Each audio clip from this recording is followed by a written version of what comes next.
The furnace wheezed like an old man climbing stairs, and I was elbow deep in its mechanical guts when I heard Diana laughing upstairs.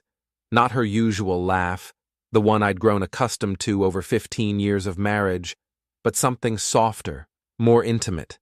The kind of laugh that made my wrench pause mid-turn. "You know I can't come home tonight." Her voice drifted down through the heating vents, followed by another giggle that made my stomach tighten. "I'm Jonathan Mercer, and at 42, I've learned that nothing good ever happens after midnight phone calls, especially when your wife is whispering like she's sharing state secrets with someone who definitely isn't you. Our house sits in the kind of neighborhood where everyone knows everyone else's business, but pretends they don't. Modest 2 stories with aluminum siding and chain-link fences, where the American dream comes with a 30-year mortgage and the constant smell of someone's barbecue. Diana always said we'd move up someday, once her real estate career took off. Lately, it seems like that someday arrived, just not for both of us. The furnace coughed back to life, and I wiped my hands on an old rag that had seen better decades. Upstairs, Diana's voice had dropped to that conspiratorial whisper that wives use when they're planning surprise parties or affairs. Given that my birthday was 8 months away, I had a pretty good idea which one this was. "Jonathan!" Diana called down the stairs, her voice suddenly bright and artificial. "How's the furnace coming?" "Just fine," I called back, though fine was relative.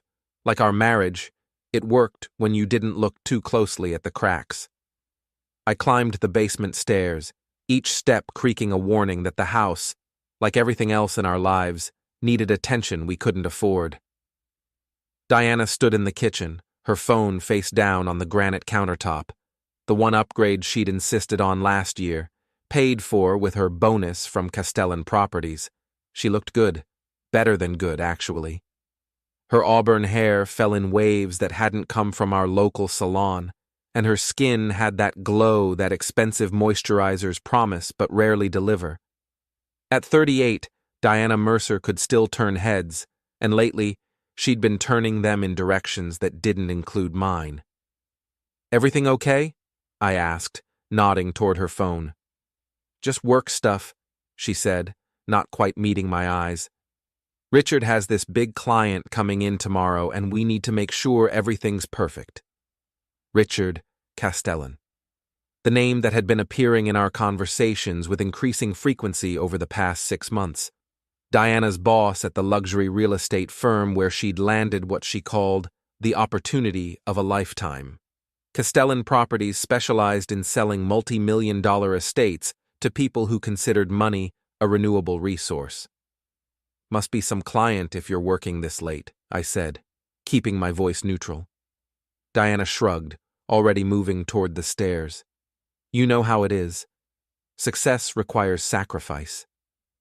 I watched her climb the stairs, noting the way she moved, like someone with places to be and secrets to keep. Her phone buzzed against the counter, lighting up with a message preview that made my chest tighten. "Looking forward to tomorrow night, R." The R could have stood for anyone. Robert, Ryan, Randolph.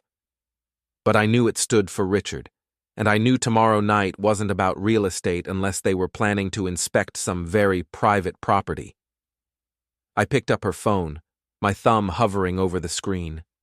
15 years of marriage, and it had come to this, standing in my own kitchen, contemplating whether to violate my wife's privacy to confirm what my gut already knew. The phone locked before I could make the decision, but the damage was done. Doubt, once planted, grows like weeds in fertile ground. The next morning arrived gray and cold, matching my mood perfectly. Diana left early for a breakfast meeting, kissing my cheek with lips that tasted like guilt and expensive lip gloss. I watched from the bedroom window as she drove away in her Honda, the one she'd been complaining about lately. "Richard drives a Maserati," she'd mentioned more than once, always followed by a sigh that spoke volumes. My own day started at Mercer Logistics, the small freight company I'd built from nothing over the past 12 years. We specialized in moving things that bigger companies couldn't be bothered with, Awkward loads, tight deadlines, difficult customers. It wasn't glamorous, but it paid the bills and employed 8 good people who depended on me to keep the lights on. Kenny Rodriguez, my oldest friend and the closest thing I had to a brother, was already in the office when I arrived, nursing coffee that could strip paint and reviewing dispatch sheets. "You look like someone stole your lunch money," he said, without looking up. Kenny and I had grown up 3 blocks apart, played high school football together, and served as each other's best man. He had the kind of face that inspired confidence in worried customers and fear in people who thought about not paying their bills. These days, he helped me run the business and coached boxing at the local gym where we both tried to pretend we weren't getting older. "Just tired," I said, settling behind my desk with my own cup of industrial-strength coffee. "Diana keeping you up nights?" Kenny's grin suggested he was thinking about activities that definitely weren't happening in the Mercer household. "Something like that." Kenny's expression shifted, his radar for trouble finely tuned after 40 years of friendship. "Everything okay at home?" I considered telling him about the phone call, the late nights, the way Diana looked at herself in mirrors lately, like she was seeing someone new. But putting it into words would make it real, and I wasn't ready for real yet. "Everything's fine," I said, which was becoming my standard response to questions I didn't want to answer. The day crawled by with the usual parade of problems that required solutions I didn't have. A delayed shipment in Boston, a customer who decided he didn't want to pay for services already rendered, and a truck that chose the worst possible moment to need a new transmission. By 5 o'clock, I was ready for a drink, a hot meal, and maybe some conversation with my wife about anything other than Richard Castellan's latest real estate triumph. I got home to an empty house and a note on the kitchen counter. "Working late again. Don't wait up. D. Don't wait up." 4 words that probably ended more marriages than infidelity itself. I crumpled the note and tossed it in the trash, then immediately retrieved it and smoothed it out on the counter. Evidence, though I wasn't sure what I planned to do with it. Dinner was a sandwich eaten standing over the sink while I listened to the house settle around me. 15 years ago, this place had felt full of possibility. Now, it felt like a museum dedicated to a marriage that might have existed only in my imagination. Diana's purse sat on the hall table where she'd left it that morning, and I found myself staring at it like it might contain answers to questions I was afraid to ask. The leather was new, Italian from the look of it, and definitely not something we'd budgeted for. I told myself I was just moving it to a safer spot when I opened it. Inside, nestled between her wallet and makeup bag, was a keycard. Not the plastic hotel variety, but something sleek and black with Castellan Tower, executive level, embossed in gold lettering. There was also a silk scarf I'd never seen before, monogrammed with initials that definitely weren't mine. RC. I held the keycard up to the light, as if it might reveal secrets beyond its obvious purpose. The Castellan Tower was the newest addition to our city's skyline. 30 floors of glass and steel that housed Richard's real estate empire, and apparently his private suite. My phone buzzed with a text from Diana. "Client dinner running late. Don't wait up." Client dinner. I looked at the keycard in my hand and felt something cold settle in my stomach. Not the sharp pain of betrayal, not yet, but the dull ache of confirmation. The pieces were falling into place with the precision of a well-planned demolition. I pocketed the keycard and headed for my truck. The Castellan Tower rose from downtown like a monument to everything I'd never be able to provide. 30 floors of tinted glass reflecting a city that was rapidly leaving people like me behind. I parked across the street and settled in to wait, feeling like a private investigator in a movie I didn't want to be starring in. At 9:30, Diana's Honda pulled into the underground garage. She emerged 15 minutes later, walking with the confidence of someone who belonged in places that required keycards to access. Her dress was new, black, expensive, and definitely not something she'd wear to move inventory at an open house. I waited another hour before I saw her again, this time in the window of what had to be the penthouse suite. Even from street level, I could make out two figures silhouetted against the warm light. They stood close together, and when one figure reached up to touch the other's face, I didn't need binoculars to understand what I was seeing. My wife was having an affair with her boss. In the grand tradition of workplace betrayals, it was so predictable it almost felt like plagiarism. I drove home through streets that seemed different somehow, as if the revelation had changed the fundamental geography of my life. The house felt smaller when I walked through the door, like the walls had moved closer together while I was gone. I sat in my kitchen, staring at the keycard I'd borrowed from Diana's purse, and tried to figure out what came next. The smart play was probably a lawyer. Document everything, file for divorce, split our modest assets, and move on with whatever remained of my life. But smart plays had never been my specialty, and the image of Diana in that penthouse window had awakened something that felt distinctly unwise. Diana came home at midnight, moving through the house like a ghost who didn't want to wake the living. I listened from our bedroom as she showered, washing away evidence of her evening activities. When she finally slipped into bed beside me, she smelled like expensive soap and someone else's cologne. "How was your client dinner?" I asked the darkness. "Fine," she whispered back. "Just fine."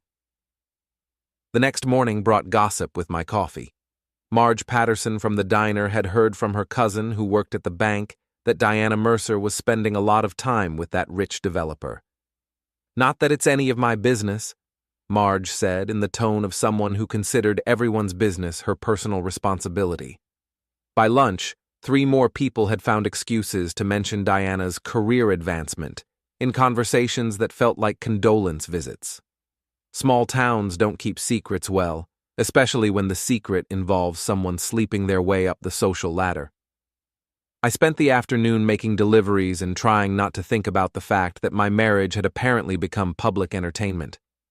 When I finally made it to Kenny's gym that evening, I was ready to hit something that wouldn't press charges.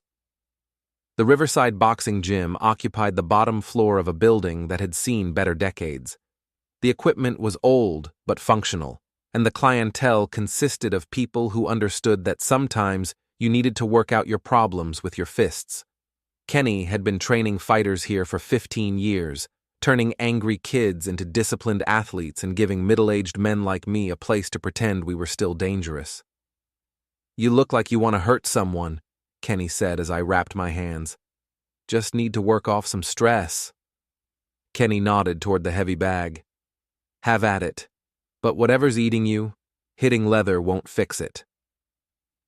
I spent an hour turning the heavy bag into a substitute for every problem I couldn't solve with my fists. When I was finished, my knuckles ached and my shirt was soaked with sweat, but the anger remained exactly where I'd started. "Feel better?" Kenny asked. "Not really." "Want to talk about it?" I considered telling him everything: the keycard, the penthouse window, the way Diana looked at herself in mirrors lately, like she was seeing someone worth loving. But talking about it would make it real in a way I wasn't ready for. "Diana's having an affair," I said instead. Kenny nodded like I'd just told him the weather forecast. "With her boss? You knew?" I suspected. She's been looking different lately, happier. Women don't usually get that glow from selling houses. What am I supposed to do about it?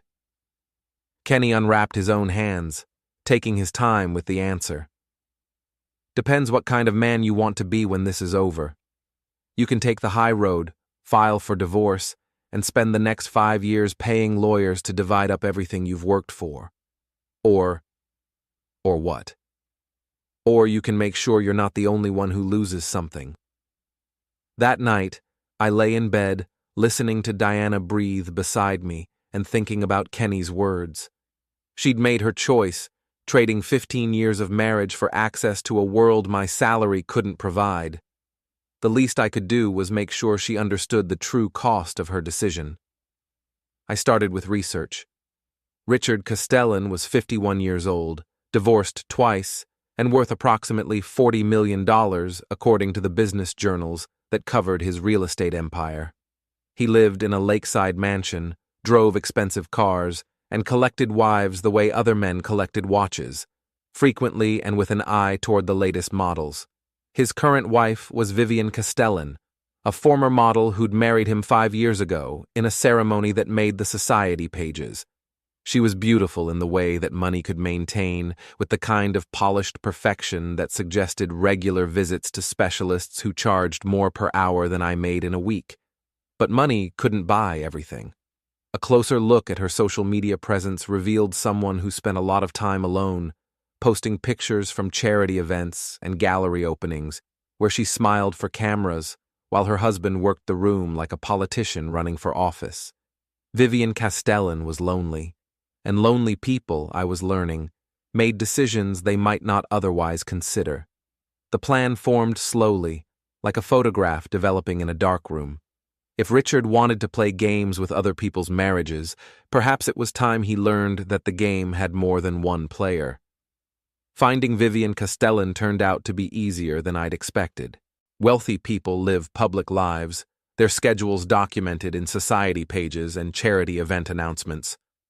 According to the newspaper's social calendar, she would be attending a wine tasting at the Riverside Gallery on Thursday evening, a fundraiser for the local arts council. I'd never been to a wine tasting, but I owned one decent suit and could fake sophistication for an evening if it served my purposes. The gallery occupied a converted warehouse in the arts district, the kind of space that attracted people who considered culture a competitive sport.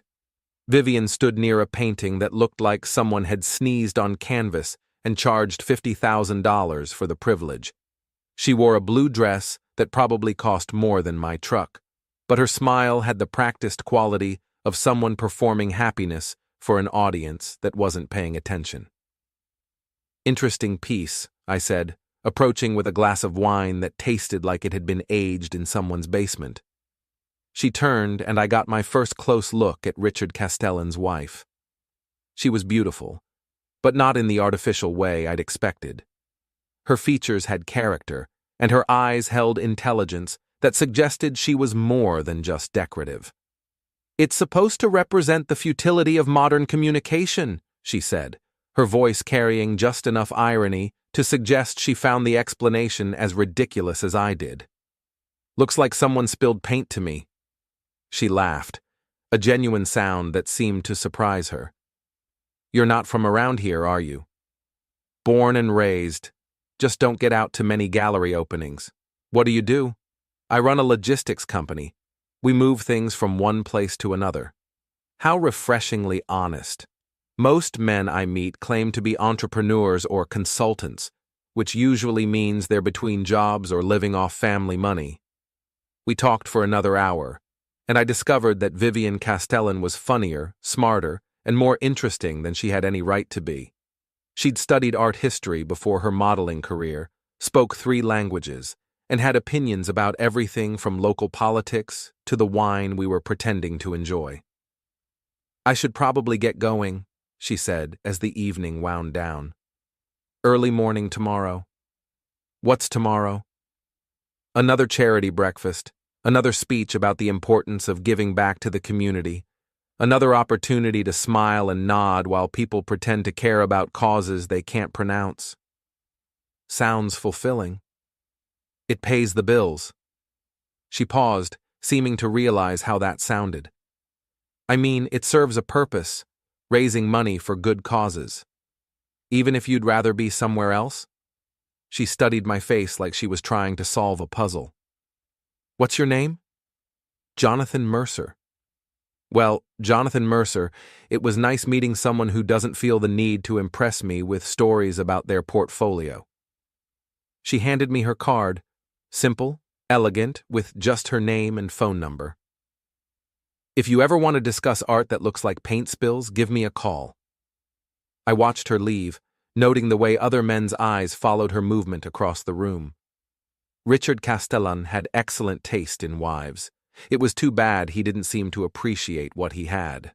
Over the next 2 weeks, Vivian and I met for coffee, lunch, and long walks through the park, where she could escape the suffocating politeness of her usual social circle. She was starved for genuine conversation, hungry for attention from someone who saw her as more than an accessory to her husband's success. "Richard's working late again," she mentioned during one of our coffee meetings. "Big deal with some new development project." I knew exactly what, or rather who, was keeping Richard busy in the evenings, but I kept that information to myself. Instead, I listened as Vivian talked about her loneliness, her frustration with a marriage that had become a business arrangement, and her growing certainty that her husband was more interested in his real estate empire than in the woman who shared his bed. "I don't think he's noticed I exist in months," she said, stirring sugar into coffee she wouldn't drink. "We live in the same house, attend the same events, smile for the same cameras, but we're strangers. Maybe he's just distracted by work. Maybe. Or maybe he's getting his attention elsewhere." She looked at me when she said it, and I saw something in her eyes that suggested she knew more about her husband's extracurricular activities than she'd admitted. Would it matter if he was? It would matter that he thought I was stupid enough not to notice. That evening, I found Diana in our bedroom, trying on a dress I'd never seen before. It was red, expensive, and cut to showcase assets that had apparently become community property. "Going somewhere special?" I asked. "Richard's having a dinner party tomorrow night. Important clients, potential investors. He asked me to attend as his representative." "His representative?" "From the company. You know, to help entertain the wives while the men talk business." Diana had always been a terrible liar, but she'd been getting practice lately. The dress she was wearing wasn't designed for entertaining wives, it was designed for entertaining husbands who'd left their wives at home. "Sounds important," I said. "It is. This could really advance my career." Career advancement. Is that what they were calling it these days? "I'll probably be late," she continued, not meeting my eyes in the mirror. "Don't wait up. Don't wait up." Those 3 words had become the soundtrack to our marriage's decline. The next evening, I called Vivian. "I was wondering if you'd like to have dinner tomorrow night," I said. "I can't. Richard's hosting a party for potential investors. Command performance for the dutiful wife." "What if I told you I could get you out of it?" "I'd ask what you had in mind. Trust me?" There was a long pause. Then, "Yes, I think I do." The plan was simple, elegant, and designed to achieve maximum impact with minimal effort. While Richard entertained his investors, and my wife at his lakeside mansion, Vivian and I would make our own entrance at the Riverside Country Club, where half the city's social elite would be attending the annual charity auction. Vivian met me at the club entrance, wearing a black dress that made her look like she'd stepped out of a classic film. She'd done something different with her hair, and her smile carried an excitement I hadn't seen before. "You clean up well," she said, adjusting my tie with an intimacy that felt both natural and dangerous. "You look incredible." "Thank you. It feels good to dress for someone who notices." We entered the auction together, and I felt the subtle shift in attention that occurs when people recognize someone they didn't expect to see. Vivian Castellan was supposed to be at her husband's investor dinner, not walking into the country club on the arm of a man nobody recognized. The whispers started immediately. "Isn't that Richard Castellan's wife? Who's the man she's with? Where's Richard tonight?" Vivian heard them too, and her smile widened. "I haven't caused this much gossip since I married Richard. How does it feel?" "Liberating." We spent the evening playing the part of a couple who enjoyed each other's company, which wasn't difficult since we actually did. Vivian was charming, intelligent, and genuinely interested in the people around her. She made me laugh, challenged my opinions, and treated me like someone worth knowing rather than someone to be tolerated. "I should probably head home," she said as the evening wound down. "Richard will be wondering where I was." "Will he?" She considered this. "Probably not, but appearances matter in our circle." "What about what you want?" "What I want hasn't mattered for a long time." I walked her to her car, a silver Mercedes that probably cost more than my house. She turned to face me before getting in, and for a moment, we stood close enough that I could smell her perfume and see the flecks of gold in her green eyes. "Thank you," she said, "for tonight, for treating me like a person instead of an ornament. Thank you for trusting me." She reached up and kissed my cheek, a gesture that felt both innocent and dangerous. "Call me tomorrow?" "Count on it." I watched her drive away, then headed home to face whatever remained of my marriage. Diana's car wasn't in the driveway, which meant she was still entertaining Richard's investors. I went to bed alone, but for the first time in months, I didn't feel lonely. My phone rang at midnight. "Jonathan?" Diana's voice was tight with something that might have been panic. "Where were you tonight?" "Home. Why?" "Someone said they saw you at the country club with a woman." "Must have been someone else." "Jonathan, I need to know. Were you at the country club tonight?" I could hear voices in the background, Richard's voice among them, and I realized that Diana was calling from his mansion, probably from his bed, asking her husband whether he'd been unfaithful. "Yes," I said. "I was at the country club." "With who?" "A friend." "What friend?" "You don't know her." The silence stretched between us like a tightrope. When Diana finally spoke, her voice carried a note I hadn't heard before: fear. "We need to talk." "Yes," I agreed. "We do." Diana came home the next morning, looking like someone who'd spent the night wrestling with consequences. Her makeup was smudged, her dress wrinkled, and her eyes held the particular exhaustion that comes from realizing you've made a mistake that can't be unmade. "We need to talk," she said, echoing her words from the night before. "I'm listening." She sat across from me at our kitchen table, the same table where we'd shared 15 years of breakfasts, arguments, and conversations about dreams that now seemed to belong to other people. "I know what you're thinking," she began. "Do you?" "About last night. About where I was." "Where were you?" "At Richard's dinner party. I told you that." "Until midnight?" She looked down at her hands, and I noticed she was still wearing her wedding ring. Somehow that made everything worse. "The party ran late. I had too much wine. Richard offered to let me sleep in the guest room rather than drive home." "Guest room?" "Yes." "Diana, I've seen you drink. You don't get drunk on wine." "I wasn't drunk. I was just tired." Tired. Another euphemism to add to the collection. "Tell me about Richard," I said. "What about him? What kind of man is he?" Diana's face changed, taking on the soft expression she used to reserve for me. "He's brilliant, successful. He sees potential in people and helps them achieve it." "Is that what he's doing with you? Helping you achieve your potential?" "Yes. He believes in me in a way that's been missing from my life." The words hit like a physical blow, not because they were cruel, but because they were honest. Diana had found someone who made her feel valuable, worthwhile, alive. The fact that he was married, that she was married, that we'd built a life together. None of that mattered compared to the intoxicating rush of being desired by someone who could afford to be selective. "What about us?" I asked. "What about us?"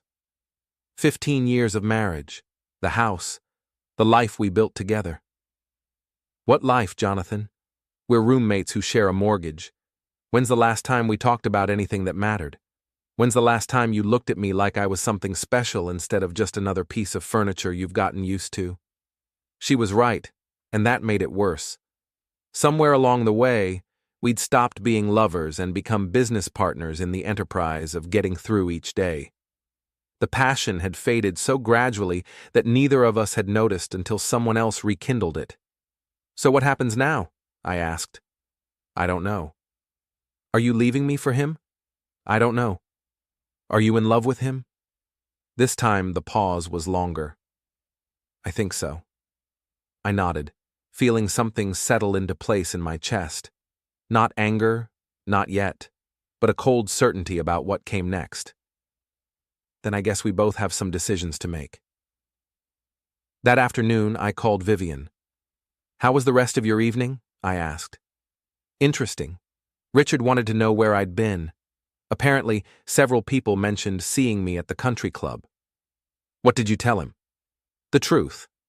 That I'd attended a charity auction with a friend." "How did he take it?"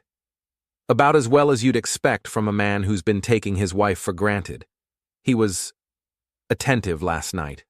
More attentive than he's been in months. Guilt can be a powerful motivator. Is that what this is about? Making him feel guilty?" I considered how much to tell her. Vivian deserved honesty, but honesty was a luxury I couldn't afford if I wanted to see this through to its logical conclusion.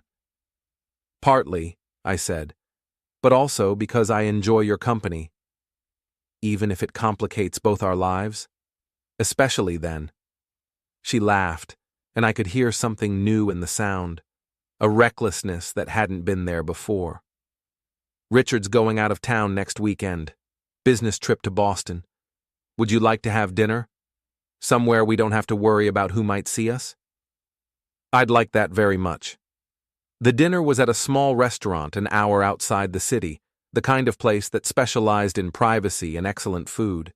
Vivian arrived looking younger somehow, as if the prospect of an evening without social obligations had lifted a weight from her shoulders.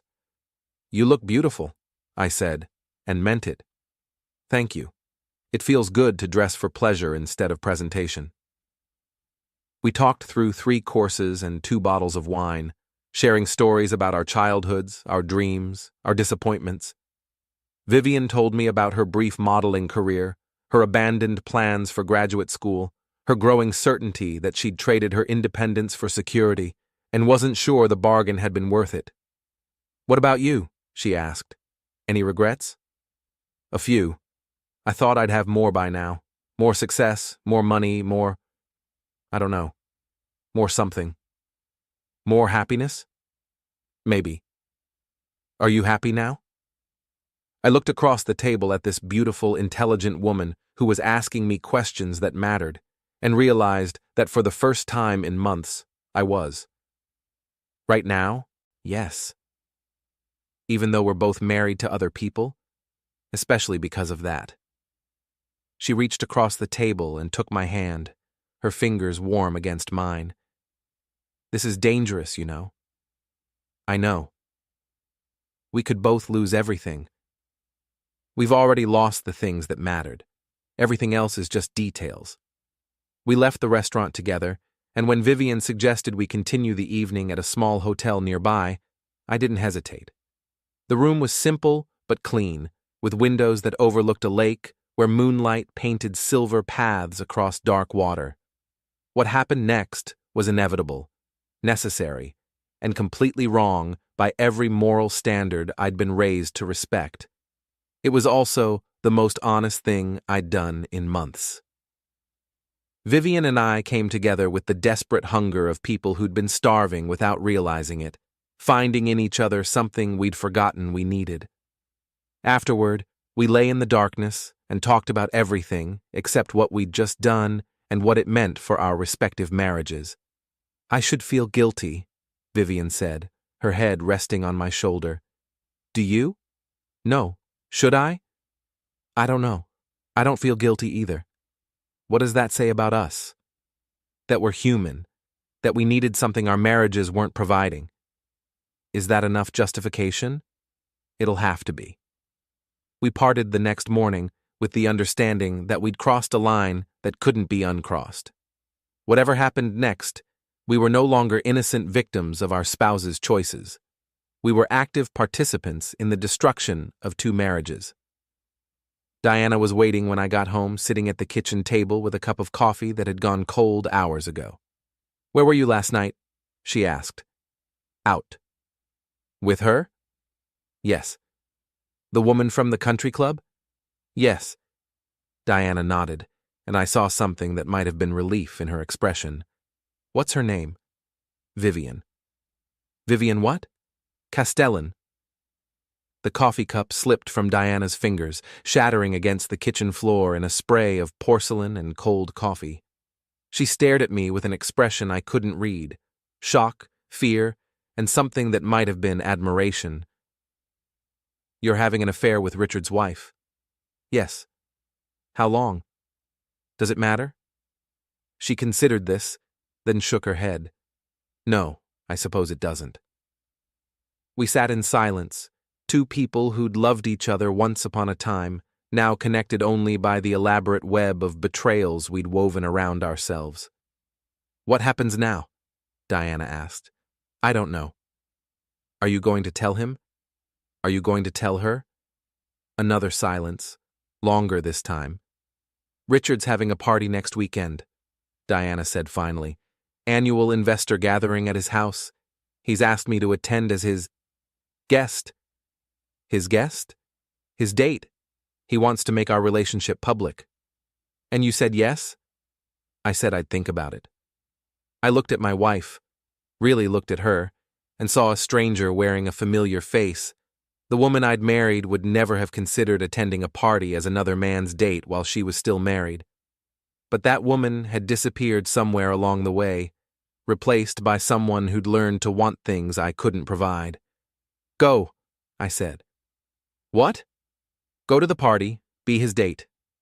"Jonathan? I'll be there too." "You weren't invited." "I will be. Vivian can bring a guest." Diana's eyes widened as she understood what I was suggesting. "You want to attend Richard's party as his wife's date?"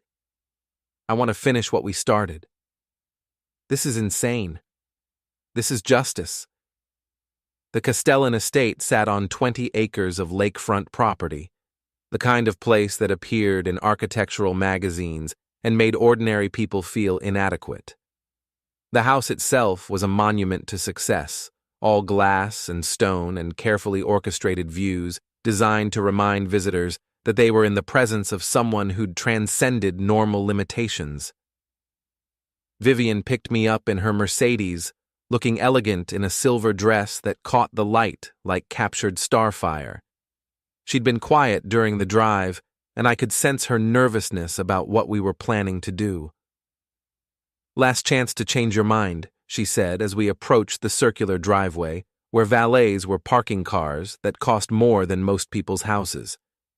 "Are you having second thoughts?" "Every thought I'm having is second thoughts, but I'm tired of being careful." "Good.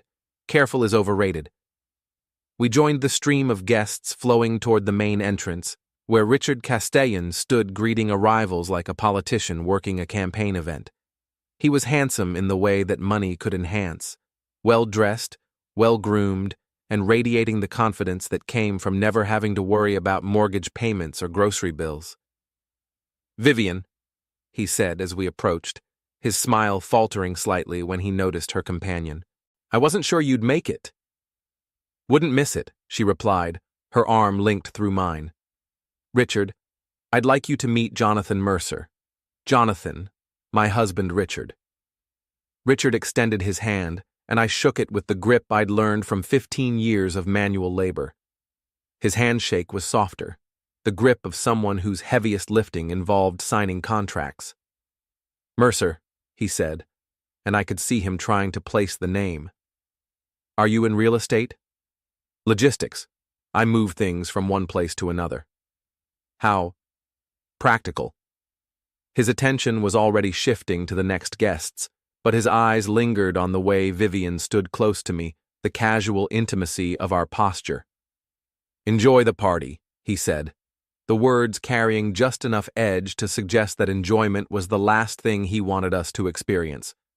The party flowed around us like an expensive tide, carrying conversations about market trends, investment opportunities, and the kind of problems that money could solve. I recognized several faces from the society pages, people whose names appeared in newspaper announcements about charitable donations and real estate acquisitions. And then I saw Diana. She stood near the bar, wearing the red dress she'd tried on at home, looking like someone who'd stepped into a life she'd only dreamed about. Richard appeared at her side as if summoned, his hand settling possessively on the small of her back. There's something I need to tell you, Vivian said, following my gaze. I know about Diana. You know? She's my wife. Vivian's grip on my arm tightened. Your wife is having an affair with my husband? Yes. And you didn't think to mention this before now? Would it have changed anything? She considered this, her green eyes studying my face like she was seeing me for the first time. No, I suppose it wouldn't have. Are you angry? I should be, but mostly I'm impressed. This is either the most elaborate revenge plot in history or the most complicated coincidence. Which would you prefer? Revenge. Coincidences are boring. We made our way through the crowd, accepting champagne from servers who moved through the party like well-trained ghosts. I caught glimpses of Diana and Richard throughout the evening, his hand on her arm, her laugh at his whispered comments, the way they moved together like a couple who'd found their rhythm. They look happy, Vivian observed. They do. Does that bother you? It should, but I'm having trouble caring about Diana's happiness when I'm standing next to you. Careful, Jonathan. Flattery will get you everywhere. That's the plan. As the evening progressed, I noticed the subtle shifts in attention that occurred when people realized they were witnessing something unprecedented. Vivian Castellan was attending her husband's party with another man, while Richard Castellan was clearly involved with someone else's wife. The gossip network was working overtime, processing information and drawing conclusions that would fuel conversations for months. I think it's time, Vivian said as the party reached its peak energy. Time for what? To make our statement. She led me toward the center of the room, where Richard was holding court with a group of investors, Diana at his side like a beautiful accessory. The conversation faltered as we approached, the group sensing drama in the air. Richard, Vivian said, her voice carrying clearly across the sudden silence. I wanted to thank you for hosting such a wonderful party. Of course, Richard replied, his eyes darting between his wife and the man she'd brought as her date. And I wanted to thank you for introducing me to Jonathan. He's been such wonderful company while you've been busy with work. The silence spread outward like ripples in a pond, conversations stopping as people turned to witness whatever was about to unfold. Vivian, Richard began. Your wife is incredible, I said, cutting him off. Intelligent, beautiful, charming. I can't thank you enough for the recommendation. Richard's face went through several color changes, settling on a shade that suggested his pressure had reached dangerous levels. Diana stood frozen beside him, her champagne glass trembling in her hand. I think there's been some misunderstanding, Richard said, his voice tight with controlled fury. No misunderstanding, Vivian said, reaching up to straighten my tie with the casual intimacy of a woman who'd done it many times before. Jonathan and I understand each other perfectly. Don't we, darling? I added, the endearment carrying clearly across the silent room. Richard took a step forward, his hands clenched into fists, and for a moment I thought he might actually swing at me. The thought was almost appealing. A public brawl would provide the perfect conclusion to the evening's entertainment. But Richard was too smart, too concerned with his reputation to resort to violence in front of his investors. Instead, he forced a smile that looked like it caused him physical pain. Well, he said, his voice carrying just enough volume to reach the edges of the crowd. Isn't this interesting? Isn't it? Vivian agreed. Life is full of surprises. She turned to face the crowd, her arm linked through mine, her smile radiant with the joy of someone who'd finally stopped pretending to be something she wasn't. Thank you all for such a lovely evening, she announced. Jonathan and I should be going. We have an early morning. We walked through the silent crowd toward the exit, leaving behind a room full of people who'd just witnessed the kind of scandal that would be discussed at dinner parties for years to come. Richard stood paralyzed in the center of it all, his carefully orchestrated evening reduced to rubble. his reputation as a man who controlled everything around him, destroyed by his own wife and the husband of his mistress. Diana remained frozen beside him, her red dress now seeming garish under the chandelier light, her face pale with the understanding that her affair had just become public knowledge in the most devastating way possible. As we reached the door, I turned back for one last look at the scene we'd created. Richard caught my eye across the room, and I saw something there that might have been respect mixed with the fury. He'd played a game he thought he understood, only to discover that other people knew the rules too. "Feeling satisfied?" Vivian asked as we walked toward her car. "Getting there. What happens now?" "Now we see how well they handle being on the other side of a scandal." We drove away from the estate, leaving behind the wreckage of 2 marriages and the beginning of something that neither of us was ready to name. In the rearview mirror, I could see the lights of Richard's mansion growing smaller, carrying with them the last remnants of the life I'd known for 15 years. "Any regrets?" Vivian asked. "Not yet." "What about tomorrow?" "Tomorrow can take care of itself. Tonight was perfect." And it was. For the first time in months, I felt like I'd taken action instead of simply reacting to events beyond my control. Richard Castellan had started a game by pursuing my wife, thinking he could take whatever he wanted without consequences. Tonight, he'd learned that every action has an equal and opposite reaction, and that sometimes the people you underestimate are the ones who teach you the most important lessons.